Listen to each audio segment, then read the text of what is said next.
रक्षाबंधन के दिन अपनी बहन को कौन सी चीज़ दान करने से माँ लक्ष्मी खुश होकर के आपको माला माल कर देती हैं और आपके घर में धन दौलत की कभी भी कमी नहीं हो सकती। जी हाँ दोस्तों, आप लोगों ने बिल्कुल सच सुना। अब आप कहते होंगे कि रक्षाबंधन से माँ लक्ष्मी का क्या संबंध है। तो दोस्तों, इसके लिए आपको एक छोटी सी कहानी को ज़रा ध्यान से समझना पड़ेगा और सुनना पड़ेगा, क्योंकि ये त्यौहार जो हमारा पावन पवित्र रक्षाबंधन का त्यौहार है, जो हमारे भारतवर्ष में ज़ोरों शोरों से मनाया जाता है, इसकी ये वहीं से प्रारंभ हुआ है। कहाँ से चला है, क्यों मनाया जाता है, आइए हम आपको इस कहानी के माध्यम से बताते हैं और आपको ये भी बताएंगे कि कौन सी वो चीज़ है जिसे दान करने से माँ लक्ष्मी प्रसन्न होकर के आपके ऊपर कृपा दृष्टि करेंगी। तो नमस्कार, स्वागत है आप लोगों का एक बार फिर आपके अपने गजब ज्ञान यूट्यूब चैनल में। दोस्तों, आज बड़ी ही मार्मिक और बड़ी ही प्यारी सी कथा लेकर के आप लोगों के सामने आए हैं। ये कोई मनगढ़ंत कहानी नहीं है, बल्कि प्रमाणित कथा है कि ये रक्षाबंधन का त्यौहार कहाँ से चला, माँ लक्ष्मी क्यों प्रसन्न हुआ करती हैं, आइए जानते हैं। दोस्तों, प्राचीन काल की बात है, सतयुग में और एक महाराज बलि नाम के राजा हुए। अब आप विचार करोगे ये महाराज बलि कौन थे। तो ब्रह्मा के पुत्र हुए थे महाराज कश्यप, कश्यप के पुत्र हुए थे महाराज हिरण्यकश्यप, और हिरण्यकश्यप के पुत्र थे प्रहलाद, प्रहलाद के पुत्र थे बहलोचन, और बहलोचन के पुत्र हुए थे महाराज बलि। उन्हीं महाराज बलि के दरवाजे पर जाकर के ये रक्षाबंधन का त्यौहार कैसे चला, आइए हम आपको बताते हैं। पहले के सतयुग त्रेता द्वापर में ये था कि राज सिंहासन यानी कि देवराज इंद्र का सिंहासन, देवताओं का राजा बनने के लिए इंसान को यज्ञ करना पड़ता था, और उस यज्ञ को अगर संपन्न भली भांत कर लेते थे तो उसे राज सिंहासन मिल जाया करता था। ठीक उसी प्रकार राक्षसों के यानी दानवों के राजा महाराज बलि यज्ञ कर रहे थे। उन्होंने 100 यज्ञ संपन्न कर लिए थे। 101वां यज्ञ चल रहा था तो देवराज इंद्र को चिंता हुई, और चिंता इस बात की हुई कि अगर इसने 101वां यज्ञ पूर्ण कर लिया तो हो सकता है मेरे इंद्रासन को छीन ले। इसी चक्कर में डर के मारे और वो देवराज इंद्र भगवान विष्णु के पास में जाता है, और भगवान विष्णु के पास में जाकर के कहता है, प्रभु ऐसा कुछ कीजिए कि राजा बलि यज्ञ कर रहा है, और राजा बलि की यदि 101वां यज्ञ संपन्न हो गया तो हो सकता है वो हमारे जो इंद्रासन है उस इंद्रासन को छीन ले और देवताओं का राजा बन करके बैठ जाए। तो महाराज भगवान विष्णु ने कहा, देवराज इंद्र, मैं पहली बात तो ये है कि बगैर बात के किसी को सताना नहीं चाहता। दूसरी बात ये है कि मैं राजा बलि को मार नहीं सकता, उसका वध नहीं कर सकता। क्यों नहीं कर सकते दोस्तों, इसके पीछे भी एक बहुत प्यारा सा कारण है। क्या कारण है, आप लोगों ने सुना होगा, आप लोगों ने ये कथा भी सुनी होगी कि भगवान अपने हाथों से महाराज बलि को क्यों नहीं मार सकते थे। इसके पीछे कारण ये था कि जब भगवान विष्णु ने नरसिंह अवतार धारण करने के बाद हिरण्यकश्यप को अपने घुटनों पर रख करके अपने नाखूनों से उसका पेट चीर दिया था, तो प्रहलाद इतने दुखी हुए। एक तो उन्हें ये दुख था कि मेरी आंखों के सामने मेरे पिता का वध हो गया। तो भगवान ने प्रहलाद को जब हिरण्यकश्यप का वध कर दिया, उसके बाद में प्रहलाद से कहा कि बेटा कुछ मांग लो। तो प्रहलाद ने कहा, प्रभु मुझे कुछ नहीं चाहिए, मुझे केवल ये चाहिए कि आप मेरे पिता को मोक्ष की प्राप्ति करा दो। भगवान ने हंसते हुए कहा, बेटा तुमने ये क्या मांगा है? जिस घर में भक्त पुत्र पैदा हो जाता है उसकी 7 पीढ़ियों का उद्धार हो जाता है, और तुम अभी भी मोक्ष मांग रहे हो। तुम्हारे पिता कभी अधोगति में नहीं जाएंगे, उन्हें तो मोक्ष की प्राप्ति हो गई, बेटा कुछ और मांगो। तो प्रहलाद ने एक ही बात मांगी कि प्रभु आप मुझे केवल इतना वचन दीजिए कि आज के बाद आप मेरे वंश में कभी किसी को अपने हाथों से नहीं मारोगे। भगवान नारायण ने वही वचन दे दिया था प्रहलाद को कि आज के बाद तुम्हारे वंश में अपने हाथों से किसी को नहीं मारूंगा। तो इन्हीं प्रहलाद के नाती थे, यानी बहलोचन के पुत्र थे महाराज बलि। अब भगवान ने जब पहले ही प्रहलाद को वचन दे दिया है तो वो बलि महाराज को मार नहीं सकते। यही बात देवराज इंद्र से कही कि देवराज इंद्र, अगर तुम कहते हो तो हम कुछ जरूर करेंगे, लेकिन हम बलि को अपने हाथों से मार नहीं सकते। तो भगवान नारायण ने कौन सा काम किया कि वामन अंगुल का रूप धारण किया, एक छोटे से संत बने। एक हाथ में कमंडल है, एक हाथ में छतरी है, और लेकर के कहाँ जहाँ पर महाराज बलि का यज्ञ चल रहा था उस महाराज बलि के यज्ञ में पहुँचे हैं। तो महाराज से जाकर के द्वारपाल से कहा है कि अपने राजा को हमारे पास में बुलाइए।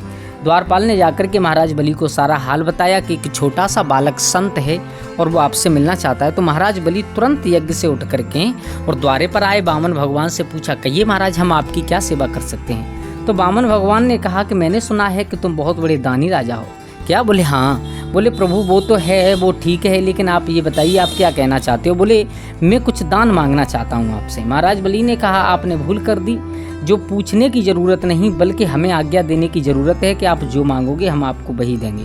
वामन भगवान कहने लगे ऐसा ना हो हम मांगें, आप पैर पीछे हटाओ, इसलिए पहले आप हमें वचन दीजिए कि आप हम जो मांगेंगे वही आप हमें दोगे। वामन भगवान से बलि महाराज ने कहा ठीक है, हम आपको वचन देते हैं कि आप जो मांगोगे हम आपको वही देंगे, वही देंगे, वही देंगे। तो प्रिय श्रोताओं, जब वामन भगवान ने राजा बलि से मांगा, राजा बलि से कहा है कि देखो ऐसे नहीं। बोले तो आप जाइएगा और आप एक कमंडल में जल लेकर के आइएगा और आप संकल्प छोड़िए।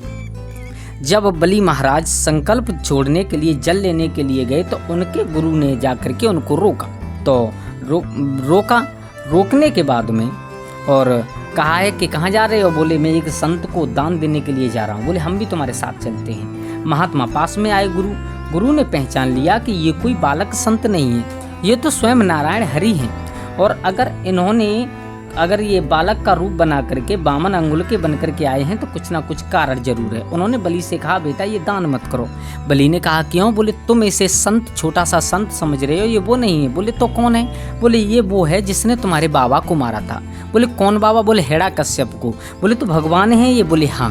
बोले तो सुनो, पहली बात तो ये है कि मैंने एक संत समझ करके इनको दान देने की प्रतिज्ञा की है, लेकिन अगर आप कहते हो कि ये भगवान है तो और ज़्यादा खुशी की बात है। मुझे मालूम पड़ गया कि तीनों लोगों के नाथ भगवान आज मेरे द्वारे पर भिखारी बन करके आए हैं, तो ऐसा नहीं हो सकता गुरुदेव कि मैं इनको और कुछ ना दूं।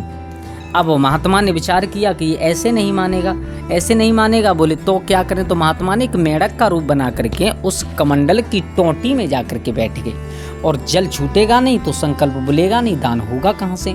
जब टोंटी में बैठ गए, जब जल नहीं निकला टोंटी से तो वामन भगवान समझ गए। बोले इसमें इन और बलि के गुरु बैठे हुए हैं। तो उन्होंने कहा कि जाओ, शुक्राचार्य गुरु बैठे हुए हैं।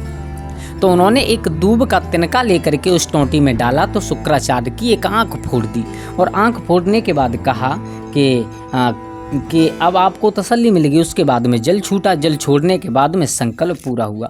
तो महाराज बलि से वामन भगवान ने मांगा कि मुझे आप 3.5 कदम पृथ्वी दे दीजिएगा।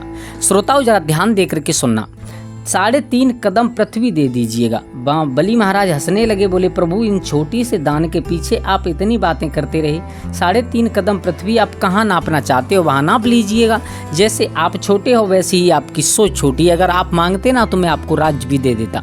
अच्छा? बोले हाँ। तो भगवान ने अपना विराट रूप दिखाया है। एक कदम से और स्वर्ग लोक को नाप लिया, दूसरे से पाताल लोक को, तीसरे से पृथ्वी लोक को नाप लिया। अभी भी आधा कदम बाकी है। अब वामन भगवान ने कहा कहो हम आधा कदम कहाँ पर नापें? तो बलि महाराज ने अपनी पीठ लगा दी है। बोले प्रभु आप इस पीठ पर अपना आधा कदम नाप लीजिए। तब तक बलि महाराज की जो पत्नी थी वो पास में आ जाती है। अब वामन भगवान खुश हो जाते हैं, खुश होकर के कहते हैं कि आप हमसे कुछ मांगिएगा, क्योंकि आप जैसा दानी राजा मैंने आज तक नहीं देखा। तो पत्नी कहती है प्रभु आप पहले ये बताइए कि दान बड़ा होता है या दानी बड़ा होता है?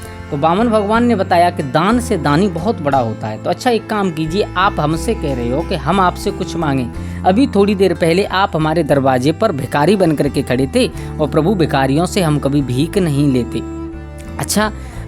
तो वामन भगवान ने जिद की। बोले नहीं कुछ ना कुछ तो आपको लेना पड़ेगा। तो बलि महाराज ने कहा प्रभु अगर तुम देना ही चाहते हो तो मेरे महल के 101 दरवाजे हैं और जब जब मैं अपने महल से बाहर निकलूं तो हर दरवाजे पर मुझे आपके दर्शन हो जाएं। बलि महाराज ने इतना सब कुछ मांग लिया। श्रोताओं अब जरा ध्यान लगा करके सुनना, ये रक्षाबंधन कहाँ से और कैसे बना, जो 19 अगस्त दिन सोमवार का 2024 में पड़ रहा है। ध्यान दे करके सुनना और अपनी बहन को कौन सी चीज़ दान करने से माँ लक्ष्मी खुश होती है। दोस्तों अब भगवान पहरेदार बन गए बलि के दरवाजे पर। अब तो जिस दरवाजे पर बलि निकलता है भगवान को दौड़ करके उसी दरवाजे पर जाना पड़ता है। थोड़े दिन व्यतीत हो गए, पहरेदारी का काम कर रहे हैं भगवान नारायण बलि के दरवाजे पर पाताल लोक में। अब माँ लक्ष्मी को चिंता हुई। बोले मेरे प्रभु कहाँ गए, इतने दिन हो गए अभी वापस नहीं आए। तब तक नारद जी हाथ में बीड़ा लेकर के नारायण नारायण करते हुए पहुँच गए। माँ लक्ष्मी ने पूछा, बोले नारद ये बताओ प्रभु कहाँ हैं? तो नारद ने बताया कि वो अब नहीं आएंगे। बोले क्यों नहीं आएंगे? क्योंकि वो बलि के दरवाजे पर पहरेदार बने हुए हैं। अच्छा, बोले हाँ, तो अब उनको छुड़ाना है, वहाँ से कैसे निकालें? बोले वो आप जानो। तो आज माँ लक्ष्मी ने कौन सा काम किया? माँ लक्ष्मी ने एक पूजा की थाली हाथ में ली और बलि के दरवाजे पर पहुँच गई। बलि निकल कर के आया। बोले कहो कौन हो तुम, क्यों आई हो यहाँ पर? तो माँ लक्ष्मी ने कहा सुनिएगा, मैं आपकी राखी बांधना चाहती हूँ। बलि महाराज ने कहा ये राखी क्या होता है, ये क्या चीज़ होती है, क्यों बांधी जाती है? तो माँ लक्ष्मी ने अपनी साड़ी से एक चीर फाड़ कर रखी थोड़ा सा और बलि महाराज के हाथ में, बलि महाराज की कलाई में बांध दिया और कहा कि आज से हर बहन अपने भाई को इस दिन यानी कि सावन में पूर्णिमा के रात दिन और ये राखी बांधेगी, जिसे रक्षाबंधन का नाम दिया जाएगा। अच्छा, तो तुम हमारी बहन हो? बोले हाँ। बलि महाराज कहते हैं तुम हमारी बहन हो? माँ लक्ष्मी कहती हैं हाँ। तो अच्छा एक काम करो बहन, आप हमसे कुछ मांग लो। बहन इसी चक्कर में माँ लक्ष्मी गई थी।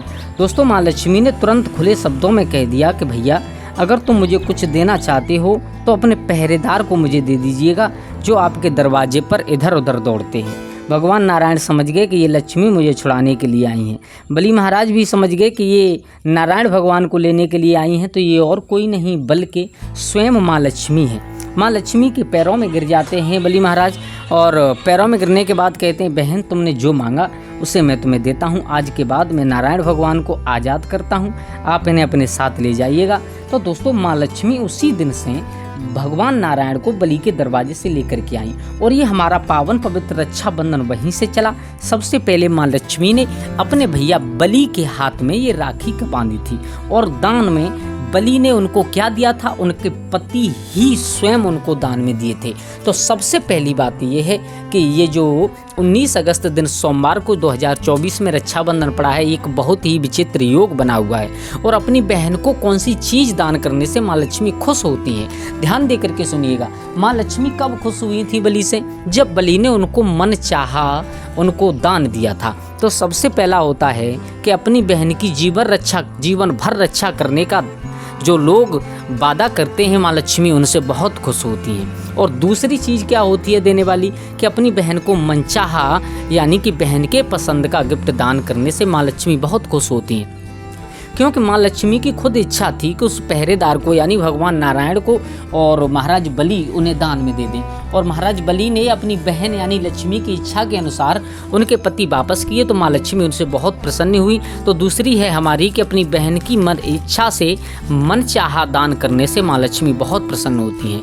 और नंबर 3, सोमवार के दिन यानी कि 19 अगस्त को जो रक्षाबंधन पड़ा है, उसको अपनी बहन को धन दौलत दान करने से माँ लक्ष्मी बहुत प्रसन्न होती हैं। और महाराज बलि ने अपनी बहन को बहुत प्रसन्न किया, माँ लक्ष्मी प्रसन्न होकर के उन्हें वरदान देकर के चली आई। तो दोस्तों, कैसी लगी आप लोगों को हमारी ये कहानी? अगर अच्छी लगी हो तो प्लीज़ कमेंट बॉक्स में जय माँ लक्ष्मी ज़रूर लिखें। मैं माँ लक्ष्मी से प्रार्थना करूँगा कि जो भाई कमेंट बॉक्स में जय माँ लक्ष्मी लिखे, उनके घर में धन दौलत की कभी कोई कमी ना हो और घर परिवार में सुख शांति बनी रहे। चलिए आज के लिए बस इतना ही, कल फिर मिलते हैं किसी एक नई कहानी, एक नई चर्चा के साथ। तब तक के लिए सभी लोग आनंदित रहें, खुश रहें। जय श्री राधे, जय श्री राम।